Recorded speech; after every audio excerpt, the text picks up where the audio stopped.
Halo, salam hebat untuk guru hebat. Assalamualaikum warahmatullahi wabarakatuh. Bagaimana kabarnya sahabat-sahabat Surat Inisi Channel?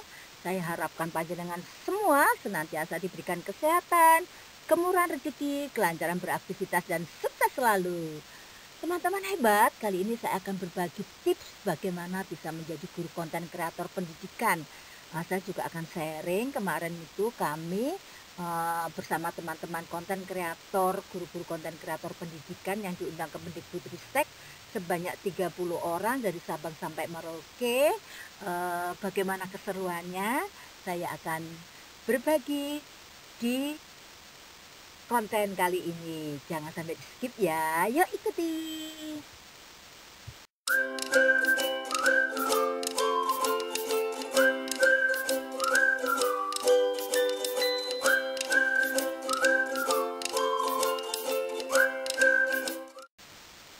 Ini foto-foto kami ketika kami diundang ke Mendikbudristek selama 3 hari ya. Ada kita berfoto dengan Bu Nunu, yaitu Dirjen GTK, karena hari pertama hadir itu langsung diterima beliau ya di kantornya. Kemudian ini juga kita diterima di perpustakaan. Lalu kita juga diajak keliling. Kapan-kapan saya akan berbagi tentang TKKM 0 Kemendikbudristek, karena kami juga berkunjung ke sana dan diterima, dan kami juga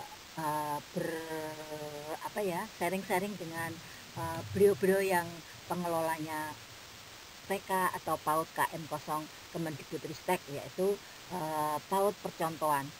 Kemudian di sini kita juga di penutupan ini ya, kami foto dengan Pak Syaril, Iwan Syaril, Dirjen PAUD ya. Jadi kami didampingi oleh Bapak Ibu Dirjen dan Direktur Dikmen dan Diksus ya, Pak Asga. Jadi luar biasa, kami juga ditemani oleh pemateri-pemateri yang luar biasa juga.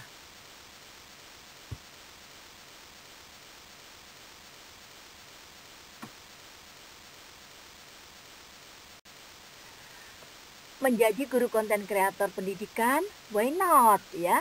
Semua guru dari jenjang PAUD sampai SMA atau SMK bahkan dikti itu bebas ya. Kita bisa berbagi apapun itu yang dinamakan nanti menjadi konten kreator. Tapi saya harapkan sih panjenengan nanti bersama saya menjadi guru konten kreator pendidikan. Jadi kita fokusnya ke pendidikan gitu ya. Oke, siap?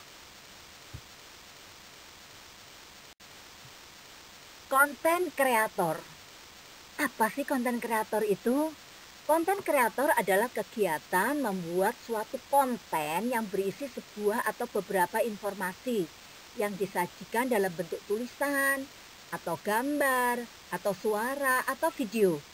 Konten tersebut dibuat khusus untuk di-share secara online melalui media digital seperti bisa YouTube, TikTok, Instagram, Blogger, Snapchat, atau akun media sosial lainnya. Jadi teman-teman kalau mempunyai media sosial, yuk kita manfaatkan untuk dapat berbagi apapun yang menjadi keterampilan atau keahlian kita. Baik Yanda dan Bunda, tadi saya sampaikan ya, konten pendidikan. Jadi kalau kita mau menjadi guru konten kreator, kita fokuskan menjadi guru konten kreator pendidikan ya. Di sini guru bisa memanfaatkan sosial medianya untuk membuat konten mengenai pembelajaran yang menarik selama memiliki kemampuan komunikasi yang baik. Dan itu bukan hanya kemampuan public speaking ya. Kalau saya public speakingnya sebenarnya jelek ya, tapi alhamdulillah ada yang membackup kebetulan penguasaan materi yang akan saya sajikan setiap dalam konten-konten saya. Tetapi di sini juga panjenengan harus mempunyai kemampuan dalam hal tulisan dan visual. Jadi bagaimana panjenengan membuat materi tersebut, kemudian panjenengan sampaikan, dan ini nanti dikemas dalam bentuk visual atau video yang bisa dinikmati oleh audien yang menjadi sasaran panjenengan. Kemudian guru juga bisa menjadi agent of change dalam merespon banyaknya konten negatif ya. Sekarang itu kan banyak guru-guru membuat konten dan ada beberapa oknum ya, saya bilang oknum ya, yang membuat konten yang ini seharusnya tidak dilakukan gitu loh, yang dinamakan konten negatif. Nah, di sini kita bisa ya meluruskan konten negatif yang sudah di-share oleh teman-teman oknum tadi untuk kita luruskan menjadi yang positif gitu. Jadi mulai dari lingkungan terkecil ya, bisa kita luruskan ya, di keluarga, sekolah, hingga masyarakat sekitar. Hal tersebut bisa dicapai dengan menerapkan nilai Pancasila dalam budaya digital. Karena dalam pendidikan di Indonesia di kurikulum merdeka ini tujuan kita adalah anak-anak murid kita mempunyai karakter profil pelajar Pancasila.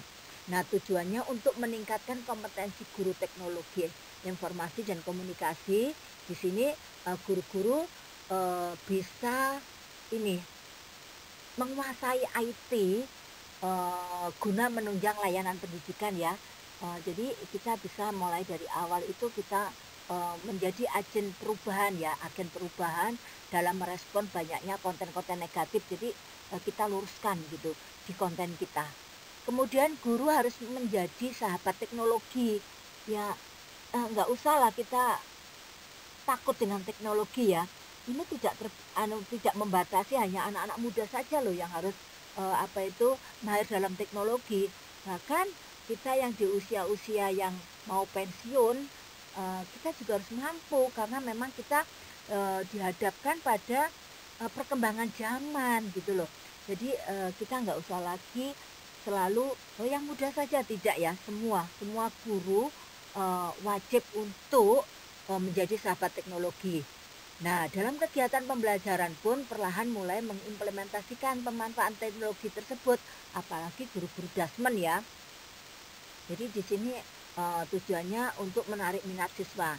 Nah, jelas guru dituntut untuk inovatif, dapat menyajikan konten-konten yang berkaitan dengan pendidikan yang dapat diakses semua penikmat konten kita.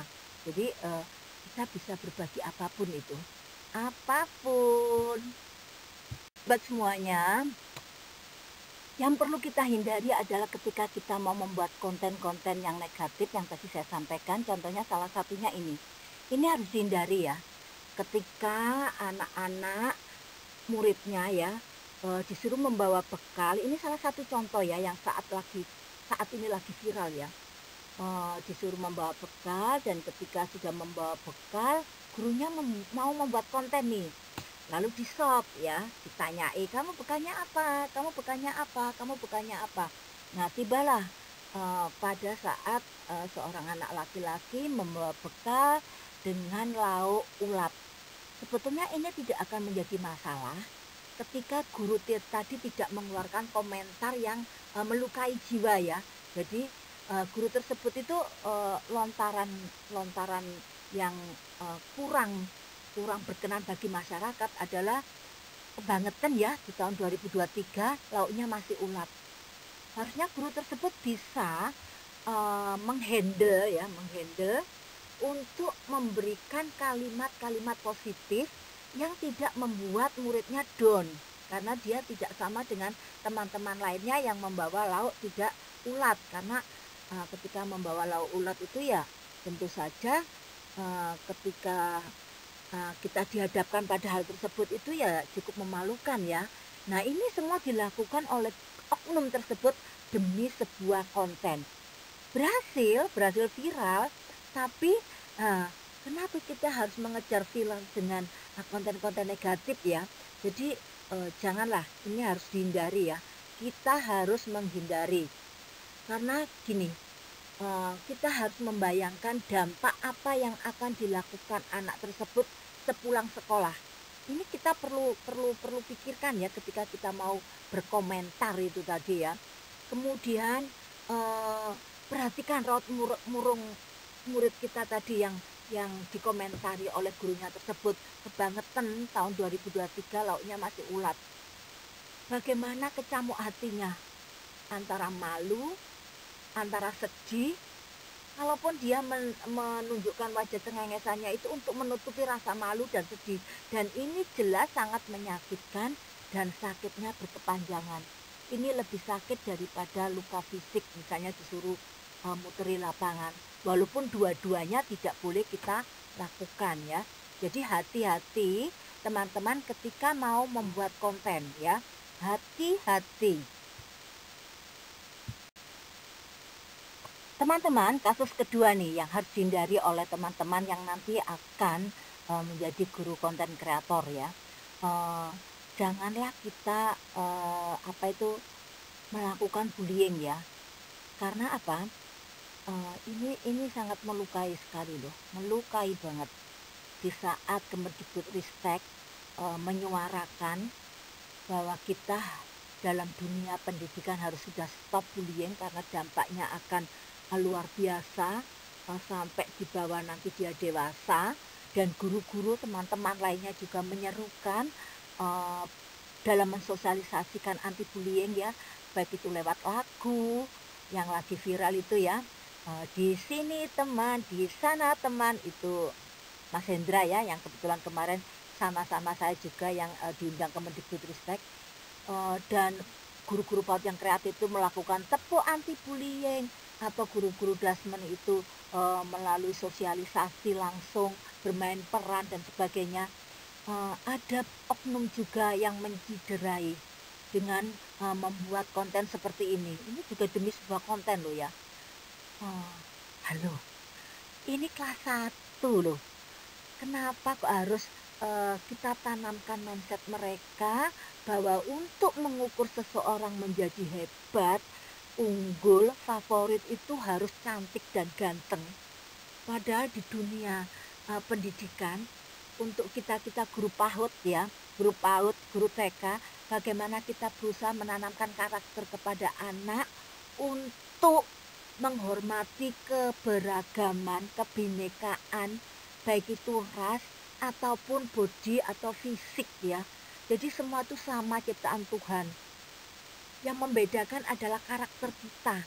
Tapi di sini ada seorang guru kelas 1 yang sudah merusak fondasi yang sudah kita tanamkan itu.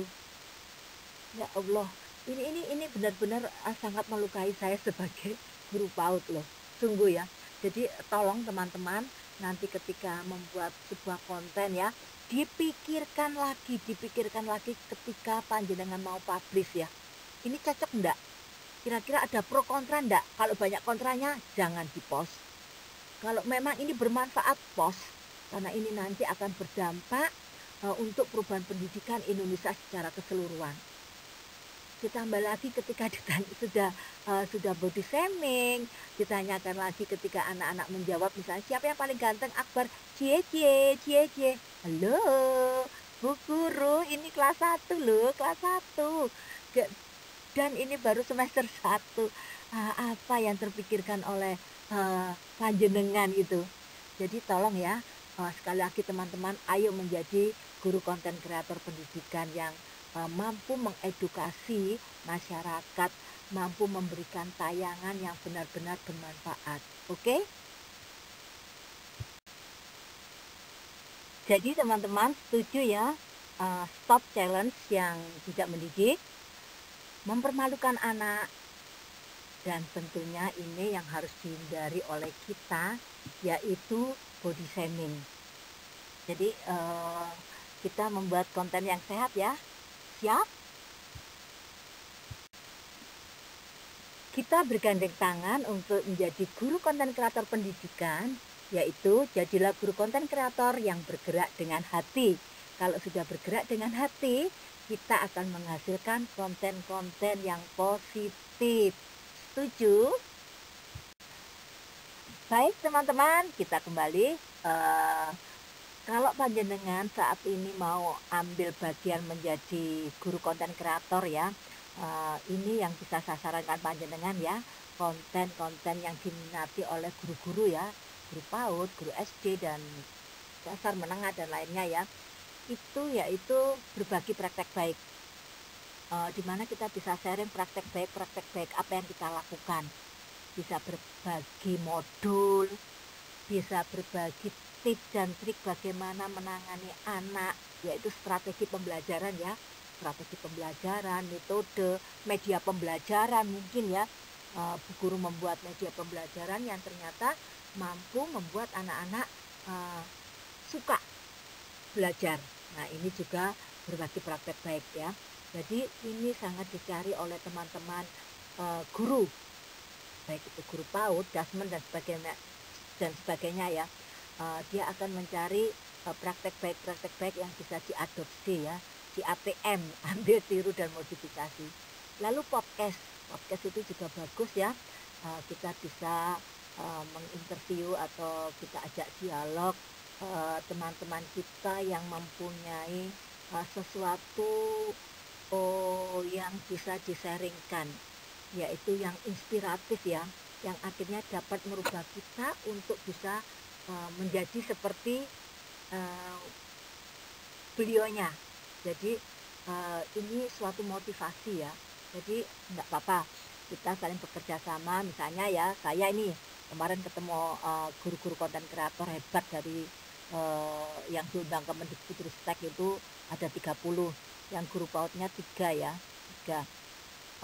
Bisa saya kerjasama misalnya dengan Pak Fafa, saya ajak untuk podcast ya, kita sharing bagaimana beliau bisa membuat media dan sebagainya sehingga media tersebut berdampak bagus dan signifikan ya untuk kegiatan pembelajaran di sekolahnya dan seperti itu. Atau mungkin saya dengan Pak Hendra atau dengan Misanti ya yang luar biasa juga ya, ini guru SMK dari Nganjuk. Jadi atau Pak Jimpu, itu banyak sekali. Nah, di sini beliau-beliau itu kan sangat menginspirasi ya. Panjenengan juga ingin tahu apa yang dilakukan oleh beliau-beliau itu. Nah, ini namanya podcast. Lalu tips dan trik ini juga banyak dicari. Kita bisa misalnya bagaimana tips menangani anak yang tantrum, atau bagaimana menenangkan anak di kegiatan awal dan seperti itu. Kemudian tutorial ini juga banyak diminati.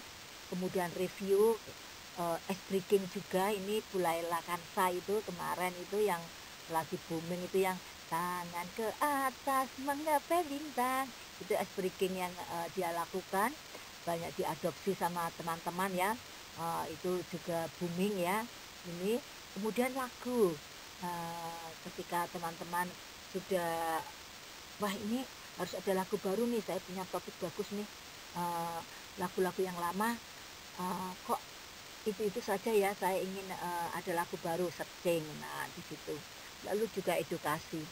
Jadi panjenengan bisa nanti ketika awal melangkah, jenengan pakai ini topik yang diminati itu, monggo jenengan fokuskan di mana, berbagi praktek baik kah, podcast kah, tips dan trik kah, tutorial kah, speaking, lagu, edukasi, monggo ya. Ini yang lagi diminati. Nah, kalau kita sudah tahu ya topik-topik yang lagi diminati dan kita ambil salah satu, nah sekarang apa yang perlu diperhatikan oleh seorang guru dalam membuat konten digital, terutama yang pemula ya. Nah, di sini itu kita harus punya planning, rencana. Awal itu harus punya planning ya. Membuat rencana dan materi konten digital yang akan dibuat. Dengan satu hal utama yang perlu diperhatikan adalah guru benar-benar harus menguasai mengenai materi yang akan dibuat dalam konten digital tersebut. Tidak sebatas hanya materi yang diampuh ya, tetapi juga hal lain yang sekiranya dapat dikuasai oleh guru. Jadi kalau kita membuat konten, kita harus menguasai ya Bun ya, Yanda juga ya. Jadi kalau panjenengan misalnya lagu, panjenengan paling tidak harus mampu menguasai bagaimana menciptakan lagu sederhana atau mengcover lagu ya, lagu anak-anak, kita ciptakan gerakannya seperti Bu Laila Kansa itu yang tangan ke atas menggapai bintang gitu ya. Atau Pak Hendra yang lagu di sini senang, di sana senang, diganti liriknya di sini teman, di sana, kan booming juga ya. Jadi jenengan harus benar-benar menguasai itu kalau memang panjenengan fokusnya ke lagu ya. Atau kalau memang berbagi praktek baik tentang modul ajar, jenengan harus juga mahir di modul ajar gitu loh. Jangan sampai kita memberikan materi atau informasi yang salah. Jadi yang benar-benar panjenengan kuasai. Nah, apabila misalnya guru tersebut yang mempunyai keterampilan lain ya, seperti kemarin tuh saya Bu Eva ya, beliau guru seni, kebetulan punya dia tampilkan itu setiap apa itu namanya konten-konten beliau itu tentang tari-tarian juga. Jadi apa yang dikuasai lah, sehingga kita percaya diri untuk membuat dan membuat materi dan kemudian mempublishkan untuk dinikmati oleh penikmat atau audien kita. Kemudian produksi, membuat video pendukung dan bisa diawali dengan yang mudah.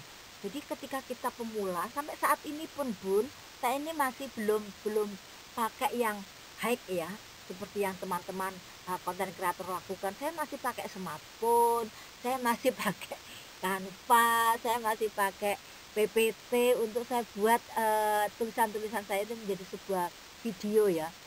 Sambil saya belajar pelan-pelan tentang IA ya. Kemarin saya coba bagaimana foto saya bisa bergerak untuk mengeluarkan suara. Jadi saya sudah mulai bisa. Jadi saya juga mengupgrade diri saya. Tapi untuk menuju upgrade saya yang lebih bagus lagi, supaya saya juga tetap berkarya, saya gunakan kemampuan-kemampuan yang sudah saya punya. Jadi untuk panjenengan jangan aku kan enggak ya. Kita mulai dulu dengan yang sederhana. Kita apa itu videokan kegiatan-kegiatan yang bagus, lalu kita edit sana sini ya. Kalau perlu diedit, lalu baru kita publish. Kemudian publishing. Untuk menjangkau kelas yang luas tentunya harus dilakukan mempublish apa yang telah guru buat. Dan ini merupakan salah satu tujuan dari konten digital yang berbagi dengan audien. Nah, setelah jadi kita publish, kita pilih nih media sosial mana yang banyak follower panjenengan. Facebook kah, Instagram, TikTok, YouTube, atau mungkin Snapchat atau blog panjenengan. Nah, di situ jenengan post di situ untuk bisa dinikmati follower panjenengan. Kemudian promosi, untuk mempromosikan hasil karya seorang guru sebenarnya lebih mudah, tetapi kadang belum dilakukan secara maksimal. Bagaimana caranya? Bisa kita ngetek gitu loh Bun, ngetek ya. Jadi misalnya saya ya tentang tayangan kemarin itu saya membuat tentang misalnya ya bagaimana cara membuat modul ajar yang benar. Nah, saya tahu audiens saya itu guru PAUD, makanya saya tag guru PAUD. Nah, ternyata ketika saya tulis guru PAUD itu banyak tayangan di situ ada berapa ribu. Jadi ketika orang lain mencari kata kunci guru PAUD, tayangan saya itu akan muncul gitu. Modul ajar berhubungan dengan apa? Oh, kurikulum merdeka. Jadi saya juga gitu, saya tag, saya apa itu ya hashtag ya, saya hashtag kurikulum merdeka dan sebagainya. Itu saya tidak pernah ya ini maksud saya seperti ini ya, walaupun saya ada ini ya, ada grup ya, ada grup komunitas ya, saya jarang mengajak komunitas saya untuk meng-subscribe YouTube saya, tidak saya lakukan, karena itu akan menjadi subscriber pasif. Tapi saya lebih ke bagaimana meningkatkan materi yang akan saya post, yang saat ini lagi dibutuhkan oleh guru-guru. Jadi teman-teman yang subscribe YouTube saya itu benar-benar membutuhkan materi dari saya, dan ini akan menjadi subscriber aktif. Dia akan mengikuti, menonton sampai habis dan sebagainya. Daripada saya mengajak dan mewajibkan, misalnya saya ketua IGTKI, anggota saya, ayo Bun follow ini gitu. Atau subscribe ini, enggak saya lakukan, karena dia akan menjadi follower atau subscriber pasif. Ya hanya jumlah subscriber kita banyak, tapi yang nonton kita nggak ada gitu kan. Saya nggak mau seperti itu. Baik teman-teman, selanjutnya adalah bagaimana jadi guru konten kreator ya, tips menjadi guru konten kreator. Pertama, tentukan dulu tujuan Anda. Saya membuat konten ini tujuan untuk apa gitu loh. Oh, untuk sharing, untuk berbagi, seperti itu ya. Jadi sebelum memulai, tentukan tujuan Anda sebagai konten kreator atau mungkin untuk mencari cuan. Jadi ini tujuan awal itu kita harus sudah fix ya. Kemudian kenali audien Anda. Jadi kalau saya ya, contohnya saya saja ya, guru PAUD. Saya fokuskan audiens saya adalah guru PAUD juga, baik formal ataupun non formal.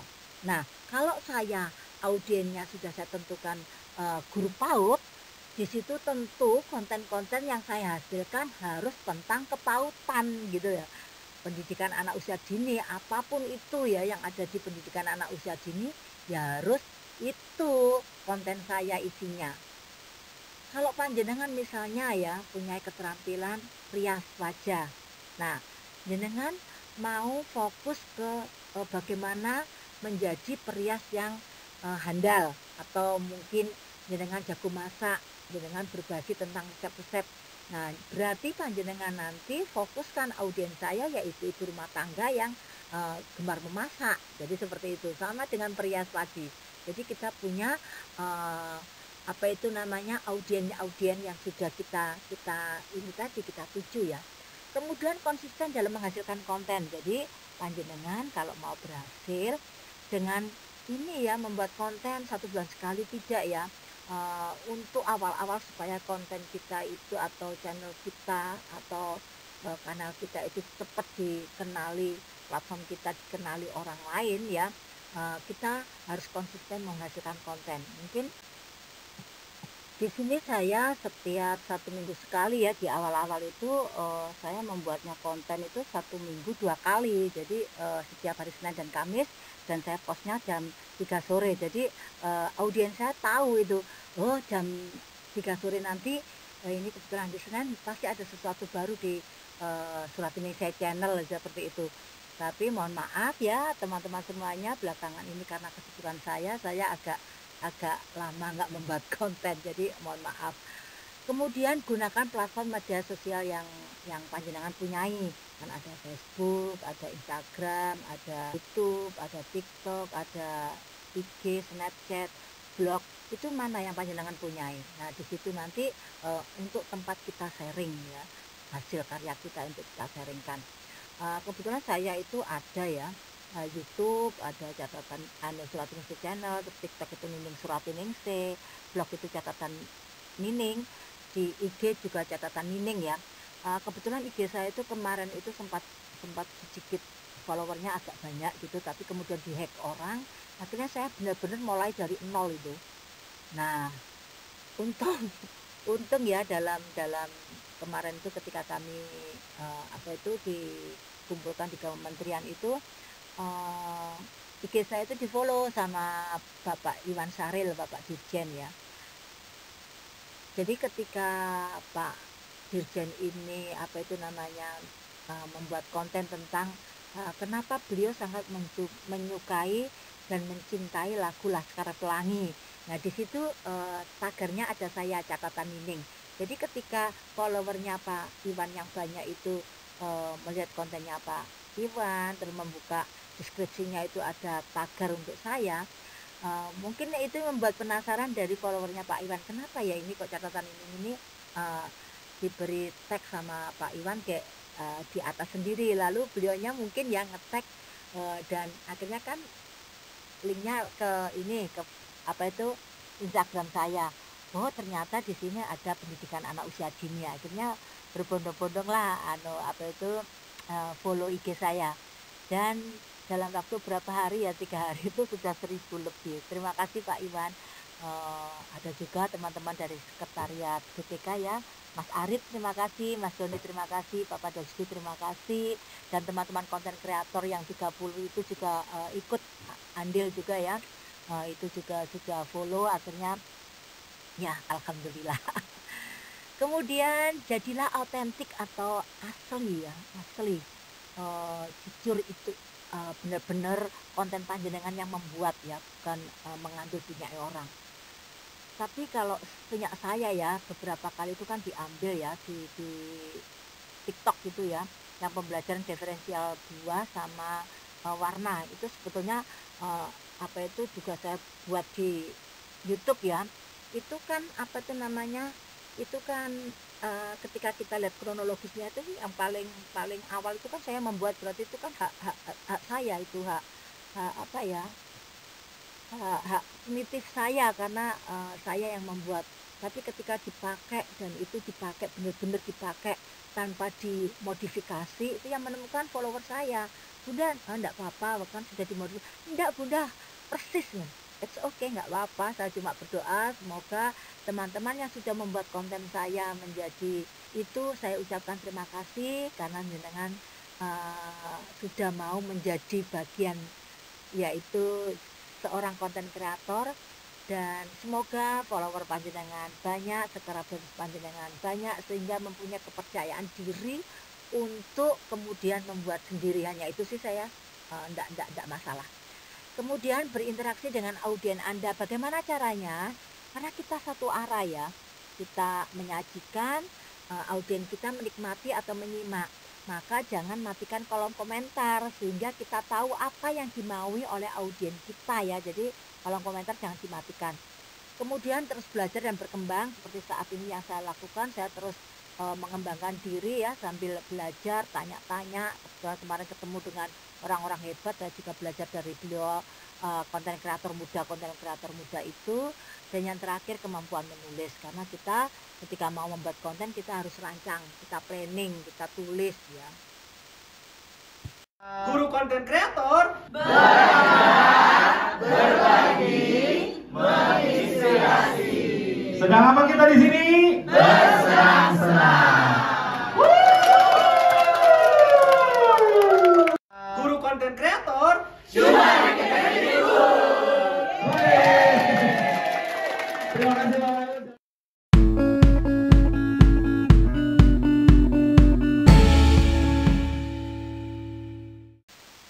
Oke, Yanda dan Bunda hebat semuanya, itu yang bisa saya sharingkan.